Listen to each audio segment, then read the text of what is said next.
বিয়ার টানে দিলাম পারি অচিন পথে শ্বশুরবাড়ি সারি পুংটা মানুষ দেখছি এর মতো পুংটা মানুষ শ্বশুর বাড়ি বউ নিয়ে যাচ্ছি নিজের বাড়ি বিয়ের দিনে বউ এই তো কিনি সময় বিয়ে করা এরকম একটা রহস্যজনক স্বপ্ন গান যাবে শ্বশুরবাড়ি আমি মনে হয় জীবনে আমার শুনিনি।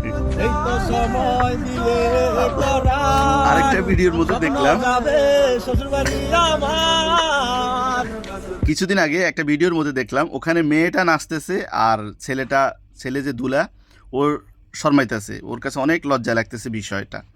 যেখানে বিয়ে শাদীর মধ্যে কনেরা অনেক শর্মিলা হয়, তাদের অনেক লজ্জা শরম থাকে, তারা কান্নাকাটি করে, চুপচাপ থাকে, কথা বলতে চায় না, ঘুমটা দিয়ে রাখে। আর সেখানে ওই কনে মেয়েটা নাচানাচি করতেছে, আর ছেলে বর দুলা মিয়া তো এটা দেখে অবাক, সে বারবার এটা দেখেই শর্মাচ্ছে, কথা বুঝছে, মানে সেখানে বিপরীত হয়ে গেছে।